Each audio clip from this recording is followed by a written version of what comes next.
Paraíba. Marcos Belo, obrigado pela pergunta. Vamos começar consertando as coisas, tá bom?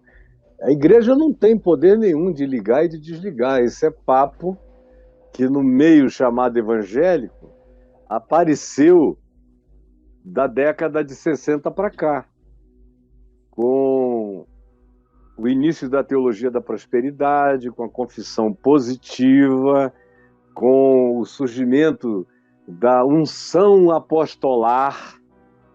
Pegaram um monte de gente, que tinha muita gente com eles, e aí ungiram essas pessoas apóstolos. Aqui no Brasil já houve os 12 apóstolos do Brasil, na década de 90. Brigaram tanto entre eles. E eu recebi aqui os calhamaços que me mandam, eu não sei nem porquê, mas parece que eu sou a ABIN evangélica. Não peço nada, não estou investigando nada, perguntando nada, mas recebo tudo. Provas, documentações, é um monte de coisas. E eu vi aquela coisa horrível, aqueles supostos apóstolos do Brasil. Cadê eles? Você ouve falar nos apóstolos do Brasil? Sumiram, evaporaram, assim como do vapor vieram, ao vapor voltaram. Ficaram só essas nomenclaturas de Araque, apóstolo fulano, apóstolo Beltrano, tudo de Araque, apóstolos de nada. Não tem mensagem especial nenhuma de Deus para levar para povo nenhum da terra. O apóstolo, a palavra apóstolo, significa, semelhantemente ao anjo, o mensageiro, o representante que fala por quem o designou. E aí, nesse sentido, nós tivemos apenas os apóstolos que tivemos no Novo Testamento. Depois disso, houve pessoas, especialmente no primeiro século, que foram consideradas apóstolas por uma outra razão. Porque elas levaram a palavra do Evangelho para lugares aonde antes o Evangelho nunca tinha chegado. E aí, por exemplo, você tem pessoas que foram designadas, ainda no ambiente do Novo Testamento, como apóstolos e apóstolas.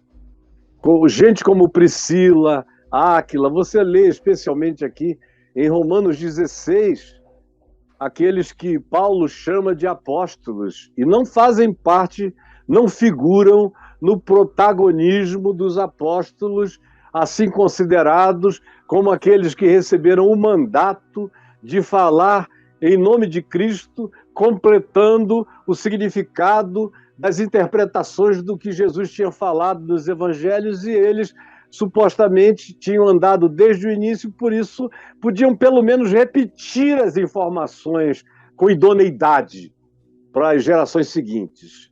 Esses eram os apóstolos. Hoje em dia, o apóstolo é o Novo Testamento. O Novo Testamento carrega o que Jesus ensinou, fez, mandou, encarnou, gestuou. E o apóstolo é Jesus. Como diz o escritor de Hebreus, ele é o bispo e o apóstolo das nossas almas. Como também ele é chamado de o guia das nossas almas. Traduzido para outras línguas seria o guru, o mestre, o rabino do nosso ser, só que de uma maneira absoluta, total. Ele é o apóstolo. Dele é a palavra, dele é a mensagem. E os que, enquanto a gente não tinha o registro feito aqui, nós contávamos exclusivamente com a memória daqueles 12 apóstolos e de Paulo, que não conviveu com Jesus, mas foi quem melhor do que os apóstolos entendeu o Evangelho e o aplicou aos seus dias de maneira incomparavelmente superior a qualquer outro apóstolo. Então, apóstolo, no estrito senso da palavra, segundo os próprios apóstolos originais, eram aqueles que tinham andado com Jesus desde o princípio, ou então aqueles de uma segunda geração que tinham ouvido praticamente ainda de primeira mão. Mas logo depois, a utilização desse termo apóstolo parou de existir, exceto depois de Constantino, no IV século, na Igreja Católica Romana, quando o Papa foi considerado apóstolo e Constantino foi designado pelo cristianismo que tinha acabado de ser formado, essa hidra de muitas cabeças que está presente até hoje, que você chamou de igreja, foi chamado de o 13º apóstolo, num estelionato apostolar absoluto. Então, os apóstolos é que tinham recebido, você veja que quando Jesus falou isso, foi logo na ressurreição, quando ele ressuscita de entre os mortos, ele entra no lugar onde eles estavam reunidos com as portas e janelas fechadas, é o que diz o Evangelho de João, e ele veio e soprou sobre eles.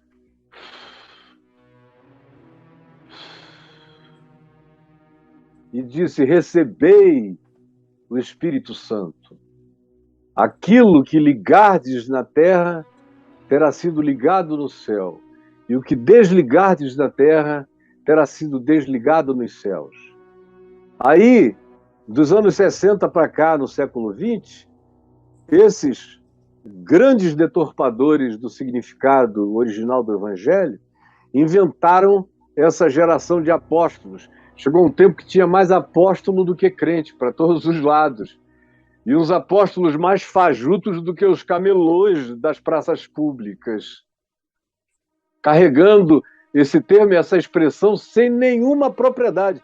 Todos esses que estão aí, eu digo, e se vocês quisessem, eu diria os nomes de todos eles, é que eu não estou aqui para ficar provocando gente com pessoalizações. São todos esdrúxulos e fajutas, não são apóstolos de nada. Apóstolos de quê? Da marcha para Jesus com revólverzinho? Apóstolos de quê? Do reino de Deus é que não é. Ligando o quê? Tudo que eles ligam se desliga. Tudo que eles desligam se liga. Olha só a contradição. Eles vivem desligando gente porque eles não gostam delas, porque elas têm hábitos e costumes diferentes, porque elas têm comportamento que eles desaprovam, porque elas têm identificação de gênero que eles abominam, que eles infernizam. Então, toda hora eles estão desligando pessoas assim. Ou gente que deixa de ir ao culto deles, que deixa de dar dinheiro para eles. Aí eles dizem: olha, cuidado, porque eu vou retirar a minha cobertura apostólica de você. E se eu retirar, você vai ficar sozinho. Aí o cara fica com medo, faz tudo o que esse falso apóstolo manda, como Paulo chama, segundo aos Coríntios, falsos apóstolos. Ele repete isso várias vezes, que estava cheio já nos dias dele de falsos apóstolos, mentirosos, pregando outro evangelho. Se era assim no primeiro século, imagina nos dias de confusão babelística. Isso é uma Babel de igreja que a gente tem. Poder de ligar nada, de desligar nada. Eles não conseguem nem ligar a esposa deles, nem os filhos deles. Não podem nada, isso é tudo mentira para enganar você, meu amigo Marcos Belo, não é isso? Isso. Só para causar essa impressão num rapaz tão inteligente, bonito como você, mas que ficou com esse grilo na cabeça. Vão me desligar. Eles não têm poder nenhum. Mesmo os apóstolos originais tinham nessa palavra de Jesus não algo para ser abusado. E foi algo que eles usaram como uma prerrogativa apenas em muito poucas ocasiões. Quando, na maioria das vezes, eles apenas declararam que aquelas pessoas eram de Deus. Ou quando havia dúvidas, mas ia um grupo de pessoas, como Paulo, Barnabé, e olhavam, enxergavam e davam testemunho da graça de Deus e diziam: eles são de Cristo, sim. Era um ligar no sentido de validação do olhar, do testemunho, do que faziam. E era também um ligar na perspectiva de dizer: filho, filha, Você está arrependido, arrependida. Em nome de Jesus, eu te declaro que os teus pecados estão perdoados. Como eles faziam e como eu pessoalmente faço, na autoridade do Evangelho. E tenho feito a minha vida toda, e cada vez mais, ligando gente que chega fragmentada, desligada por esses falsos apóstolos, ameaçadores, esses lobos que impetram maldições sobre pessoas que não atendem às suas condições. Eles desligam lá, a pessoa chega toda culpada aqui, eu digo, olha, nada aconteceu, eles não têm poder nenhum, eles não conseguem fazer parar uma dor de dente neles. Eles não conseguem mudar a orientação sexual dos filhos. Eles não conseguem fazer a mulher deles voltar a sentir tesão por eles. Eles não conseguem ligar nem o seu próprio corpo ao corpo da esposa. Eles não conseguem realizar nada. É só fanfarrice, é só mentira. Porque Deus não dá poder de ligar e desligar a mentirosos, enganosos, adúlteros, corruptos, que prostituem a alma humana, que enganam, que se apossam, que dominam, que controlam. Esses estão sob controle maligno, tentando exercer domínio sobre a vida de vocês, usando o nome de Jesus. Então, o máximo que eles conseguem é causar angústia no coração de pequeninos, que chegam desesperados, se sentindo já habitando o inferno pelo medo, pelo pânico. E é chegar aqui e eu botar a mão na cabeça e dizer, filho, nada aconteceu. Você continua pertencendo a quem você sempre pertenceu, só que agora você vai pertencer com consciência de causa, sabendo que nenhum mal te sucederá, que praga nenhuma deles, ou de quem quer que seja, vai chegar na tua vida, nem na tua casa, porque quem te garante é o Senhor Jesus. E agora eu te digo, olha nos meus olhos, olha aqui para mim, eu te digo, os teus pecados estão perdoados. Em nome de Jesus, vai em paz. E os casos de desligamento que a gente encontra no Novo Testamento, a gente encontra explicitamente, com todas as letras, um único caso de Paulo, lá na igreja de Corinto, onde ele exagerou na mão.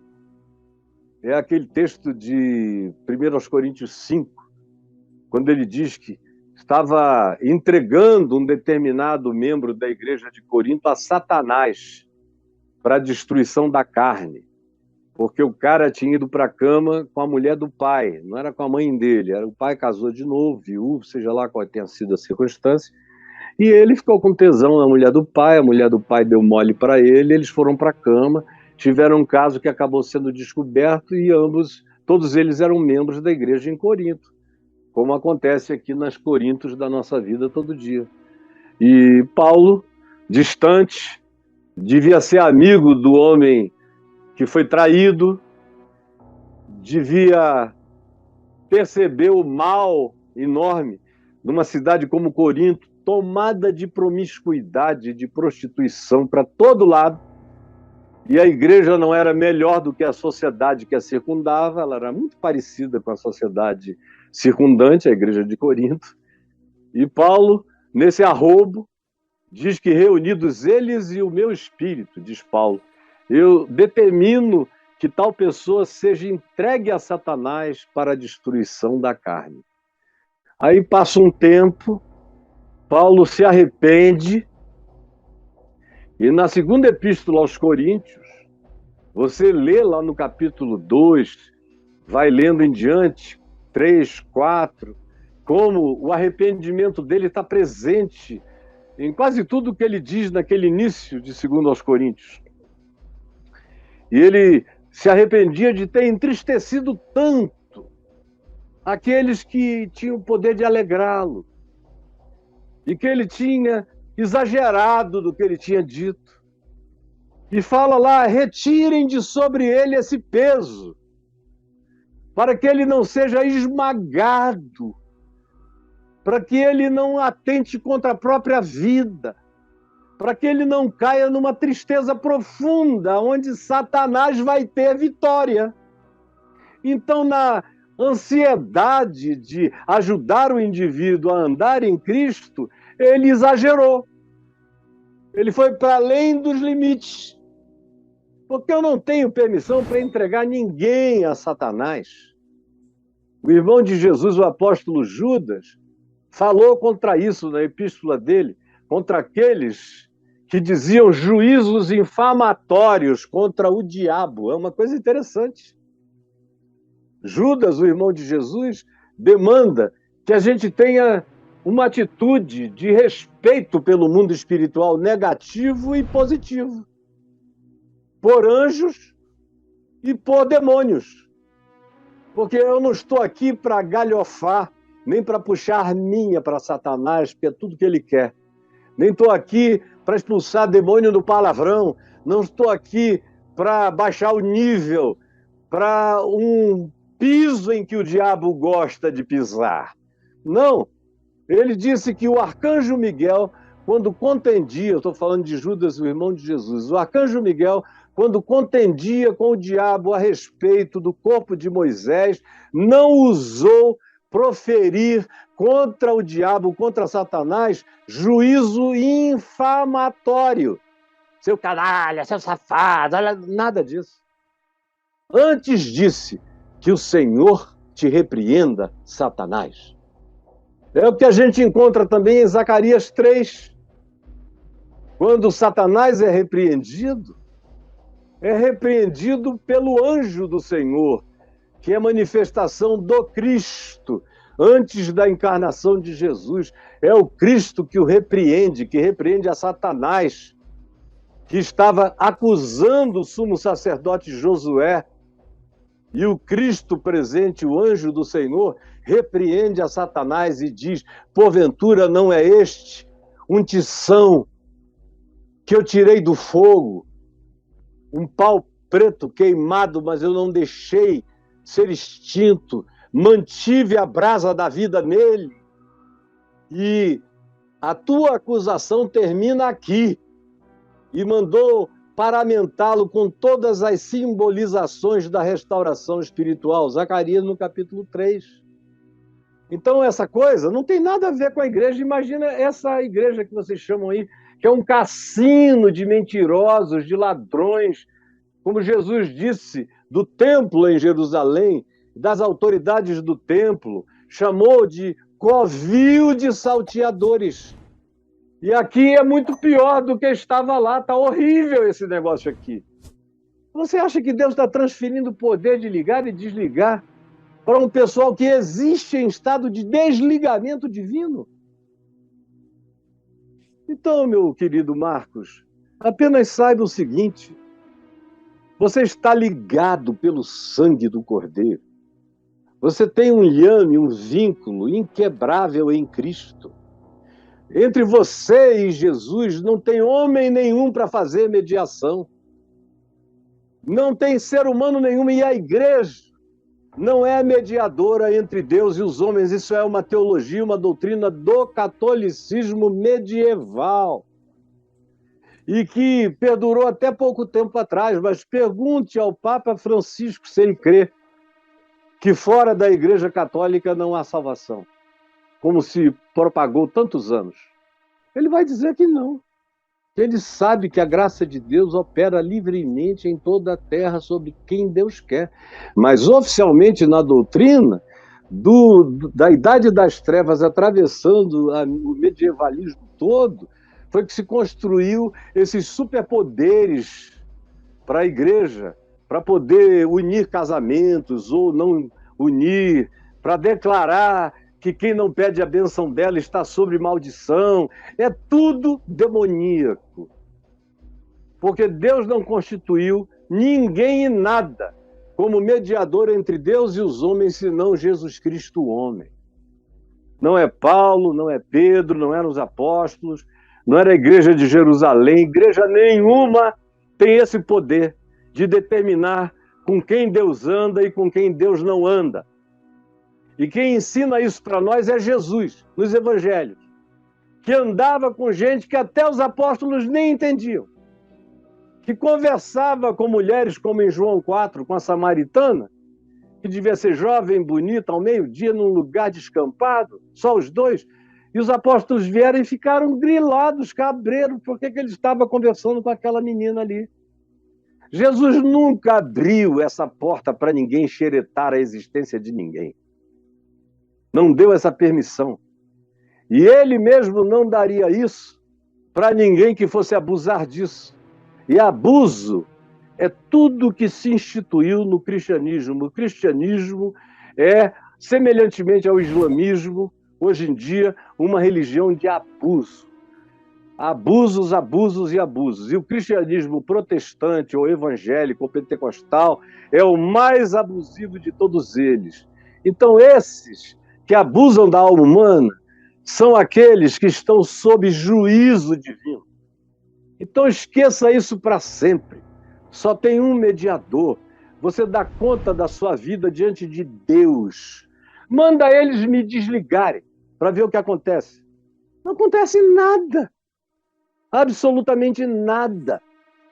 Eles usam isso como efeito temerário, angustiante e de submissão no coração de pessoas que não entendem e se colocam na posição de subjugamento, o que eu espero que você nunca mais faça na vida. E agora, ele estava zangado, era com Jesus, que não ia aproveitar o trabalho dele. Mas como com Jesus não pegava bem ele se levantar e falar que ingratidão, eu trabalhei tanto e o senhor não vai ficar aqui, onde eu preparei com tanto carinho. Ele transferiu, como só ia acontecer, transferiu a raiva dele para os samaritanos que tinham feito tudo que ele pediu. Não era por falta de preparação, estava tudo pronto, eles só estavam dizendo a Jesus, se o senhor quiser ir adiante, pode passar, porque a gente não vai lhe constranger a nada. Aí João ficou com ódio. E o que é que ele fez? Ele virou-se para Jesus e perguntou, tu queres que façamos descer fogo do céu para os consumir? Olha só como é que Pedro, Tiago, João e o barquinho eram caras que sabiam tudo da dimensão espiritual. Sabiam nada. Eram meninos do jardim da infância do reino de Deus, iam ter que rodar muito para aprender.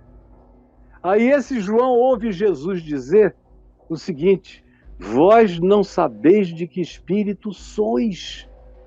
Como é que você quer uma coisa dessa? Quer a minha anuência para uma barbaridade dessa? Porque eu não vim ao mundo para destruir a vida de ninguém. Eu vim ao mundo para salvar as almas humanas. Esse é o espírito. E que João, que naquele tempo, quando falou isso, era um rapaz ali de, meu Deus, 28, 27 anos, novo. Depois, quando ele escreve a sua primeira epístola chamada Universal, a primeira epístola de João, você lê lá no capítulo 5, João dizendo, se vocês quiserem, abram aí, eu não vou abrir, porque eu sei o que está escrito. Ele diz lá, que quando você vê um irmão cometer pecado, que não seja pecado para a morte, o que é uma coisa raríssima. Pecar para a morte não é todo mundo que consegue na vida, não. Você tem que se hitlerianizar para aprender a pecar para a morte. Você tem que virar perverso. Tem que se putinizar para pecar para a morte. Tem que assumir a responsabilidade contra a vida de milhares de pessoas para pecar para a morte. Então não é algo corriqueiro. E João diz justamente por isso, se você vir o seu irmão pecar não para a morte, ore por ele. E Deus, o Pai, vai perdoar o pecado dele. Mesmo que ele não saiba, a minha oração é aí que eu ligo nos céus, eu digo, Senhor, perdoa, ele não sabe o que faz, é uma ignorância, é uma loucura. Eu te peço que tu os perdoes, que tu o perdoes. Ele só está falando loucura, ele não sabe nem o que está dizendo, tem compaixão dele, desse equívoco, desse erro, desse pecado. Eu oro por ele, e João diz, e o Pai Celeste o perdoará. A garantia é essa. Mas não manda ninguém desligar ninguém de coisa alguma.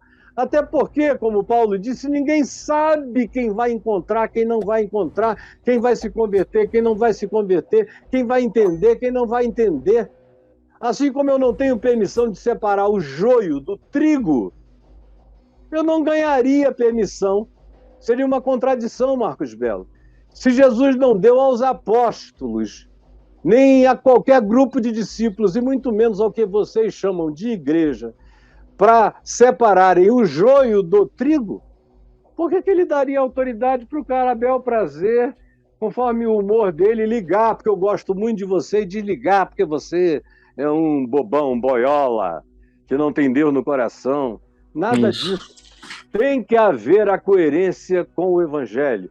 Jesus tem que ser a minha chave hermenêutica para entender até o que Jesus disse, à luz do todo que Jesus fez, praticou e ensinou, de modo que eu entendo Jesus em Jesus, e entendo os apóstolos em Jesus, e filtro todo o Velho Testamento no filtro de Jesus. Em Jesus é tudo que me resta aprender, apreender e praticar.